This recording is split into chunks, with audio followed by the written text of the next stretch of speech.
Hello friends, time is 9:39 আৰু দেখিব market কালি নিচিনা আজিও একে সেম ওপেনিং দিছে কালিও মার্কেট দেখিব গ্যাপ আপ ওপেনিং হয় কন্টিনিউ মার্কেট ডাউন ট্রেন্ডে আছিলে ব্যাংক নিফটি আৰু নিফটি দুটাতে আৰু আজিও দেখিব এখন ব্যাংক নিফটি চাৰ্ট আমি চাই আছো আজিও গ্যাপ আপ ওপেনিং হয় মাৰ্কেট কন্টিনিউ তলতে আহি আছে তো আমি যদি চাৰ্ট ৰিপিট কনসেপ্টটো ভাবিও আজি চাৰ্ট ৰিপিট কনসেপ্টটো ভাবিলে আমাৰ মাৰ্কেট আজি কোনফালে যাব লাগে যে ওপৰৰ ফালে যাব লাগে তো ওপৰৰ ফালে যাবৰ কাৰণে আমি এতিয়ালৈকে তেনেকুৱা সেটআপ বিচাৰি পোৱা নাই মাৰ্কেট কন্টিনিউ তললৈকে আহি আছে আমি যদি ক্লোজিং প্ৰাইসটো ব্ৰেক কৰে ক্লোজিং প্ৰাইসটো ব্ৰেক কৰাৰ পিছত আমি কলৰ ফালে ভাবিব পাৰো এতিয়ালৈকে আমি তেনেকুৱা একো সেটআপ পোৱা নাই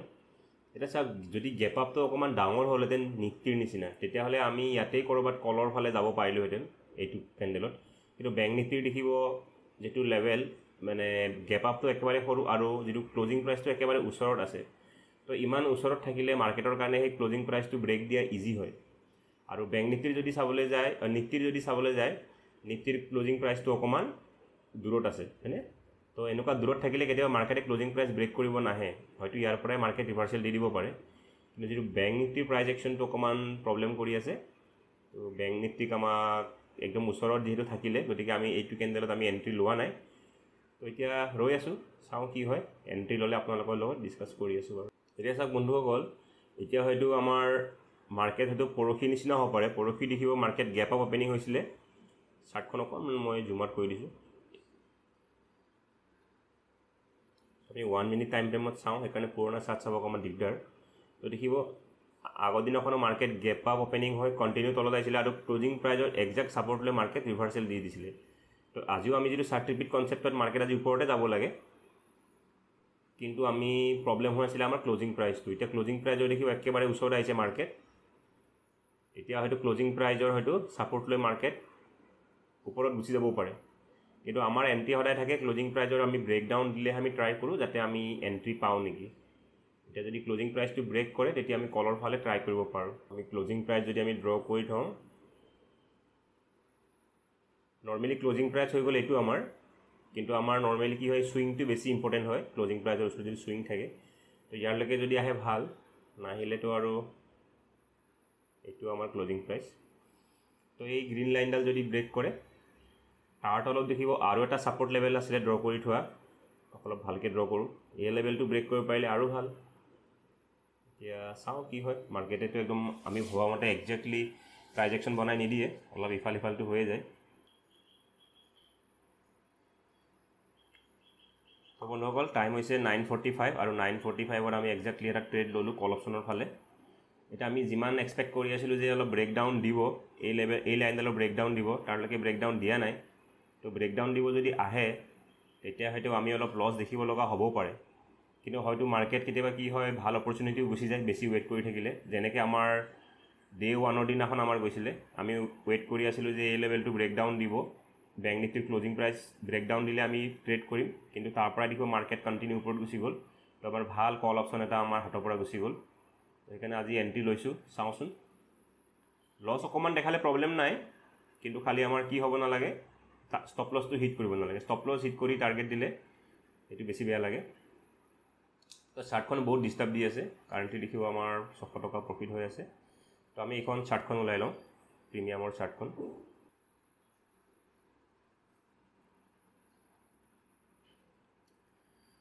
বন্ধুসকল দেখিব আমাৰ ট্ৰেডটো লসতে চলি আছে গতিকে আমি স্টপ লসটো দি থৈ দিওঁ স্টপ লস আমি দিম কিমান হ'ব আমাৰ 70 পইণ্ট স্টপ লস আমি বাই কৰিছো 485.15 গতিকে 415.15 হ'ব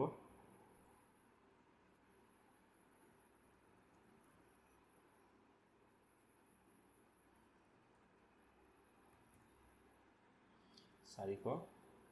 70 হলে 85 ঠিক আছে আমি স্টপ লসটো প্লেস কৰি দিছো এটা যি হয় হ'ব আৰু আমি যেটো ট্ৰেডটো ললুৱে হয়তো আমি অলপ আৰ্লি এন্ট্ৰি লোৱাৰ নিচিনা হ'ব পাৰে কাৰণ বাৰে বাৰে কৈছো এই আমাৰ তলৰ লাইনডাল আমি এক্সপেক্ট কৰি আছিলো ব্ৰেকডাউন দিয়া যদি ব্ৰেকডাউন দিবলৈ আহে তেতিয়া আমি অলপ বেছিকে লস দেখিব লগা হ'ব পাৰে 2000 3000 বা 30 40 পইণ্টস কিন্তু মাৰ্কেটত হাই চান্সেস আজি মাৰ্কেট ওপৰলৈকে যাব লাগে কিন্তু প্ৰবলেমটো হৈ যায় যদি আমাৰ স্টপ লস হিট কৰি যদি ওপৰলৈকে যায় তেতিয়া আমাৰ অলপ বেয়া লাগিব তেতিয়া হয়তো আমাৰ অলপ আৰ্লি এন্ট্ৰি হৈ যাব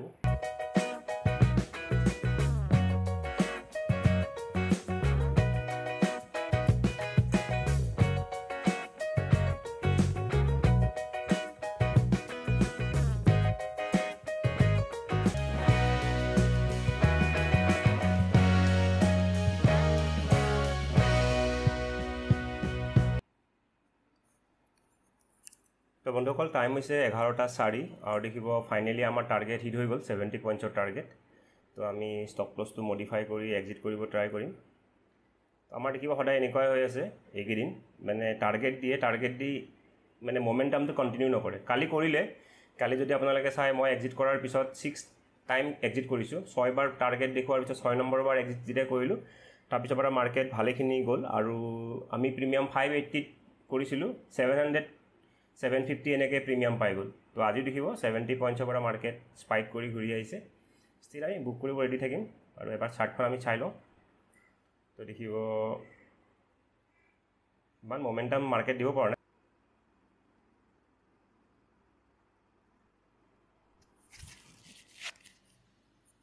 অকল টাইম হৈছে 11:16। দেখিব আমাৰ এবাৰ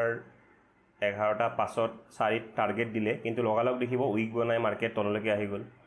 এইবাৰো দেখিব আমাৰ 75 পইণ্টছ দেখালে চাগে, তাৰপৰা লগালগ দেখিব আকৌ উইক বনাই ফালে মাৰ্কেট তললৈকে আহি গ'ল।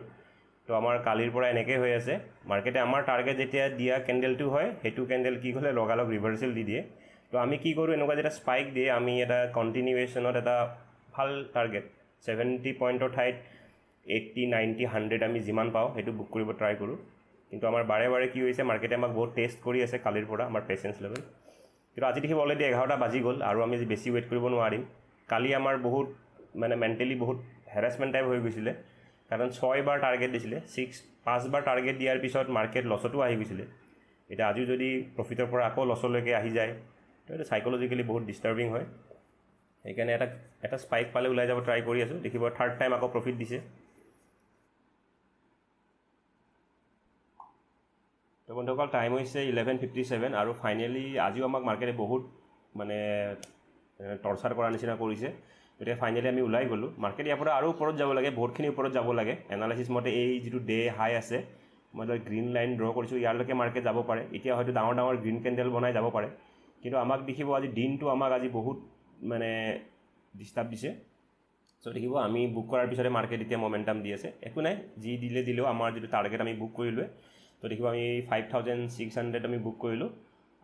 আমি আগতে আমাৰ জাৰ্নেলত এইটো এণ্ট্ৰিটো কৰি লওঁ, তাৰপিছত আমি ডিছকাছ কৰিম আমি ক'ত ট্ৰেড লৈছিলোঁ আৰু কেনেকৈ মাৰ্কেটে আজি আমাক অলপ দিগদাৰি দিলে। তো গতিকে আমি আজি লৈছিলোঁ CE। তো জাৰ্নেলখন মই মেইনটেইন কৰি গৈ আছোঁ 60 ডে চেলেঞ্জৰ।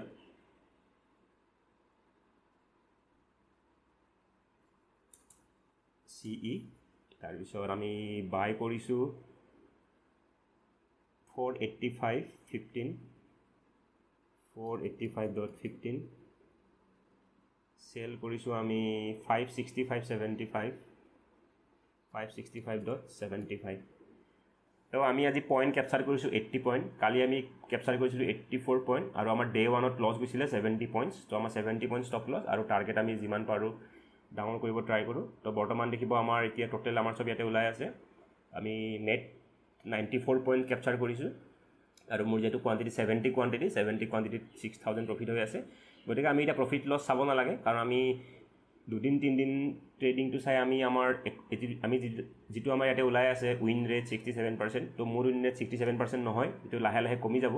তো 60 ডেইজৰ পিছতহে আমি গম পাম আমাৰ উইন ৰেট কিমান হয়, নাইবা হয়তো আমি 60 ডেইজ to 100 ডেইজলৈকেও হয়তো আমি অলপ বঢ়াব পাৰোঁ, যদিহে ভালে চলি থাকে আমাৰ এই চিৰিজটো। ঠিক আছে, তো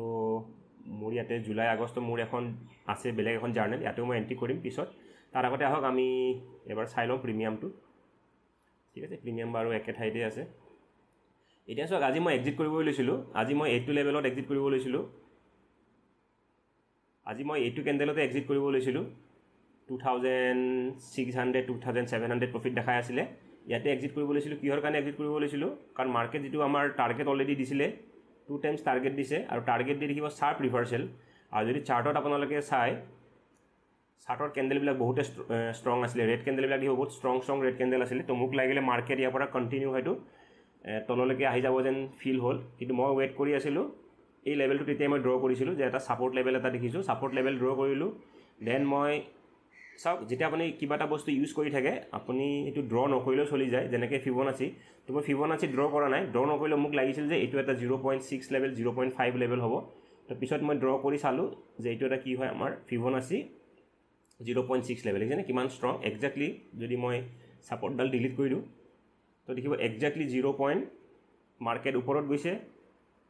একজেক্টলি 0.6ত দেখিছেনে একজেক্টলি 0.6ত ছাপৰ্ট লেভেলে মাৰ্কেট ওপৰত গুচি গ'ল তো এই নৰ্মেল ছাপৰ্ট এটাও আছে লগত ফিবনাচি ছাপৰ্ট যেতিয়া মই দেখিলোঁ লগত আমাৰটো অলৰেডি এনালাইচিছ কৰি থোৱাই আছে যে যিহেতু এক মিনিট তো অলৰেডি আমাৰ এনালাইচিছ কৰি থোৱাই আছে কালি যদি চাৰ্টখন চাই দেখিবই কালি আছিলে মাৰ্কেট কেনেকুৱা মমেণ্টাম আছিলে কালি আছিলে গেপ আপ হয় বহুত ডাঙৰ হৈ গ'ল এক মিনিট তো কালি দেখিব মাৰ্কেট তললৈকে আহিছে অলপ ৰিট্ৰেচমেণ্ট দি ডাউন ট্ৰেণ্ড গতিকে আজিও দেখিব মাৰ্কেট অকণমান তলত আহিছে অকণমান ৰিট্ৰেচমেণ্ট দিছে তো আজি এনেকুৱা ছেম পেটাৰ্ণ বনোৱাৰ যে মাৰ্কেট তললৈকে অহাৰ চান্সেছটো বহুত কম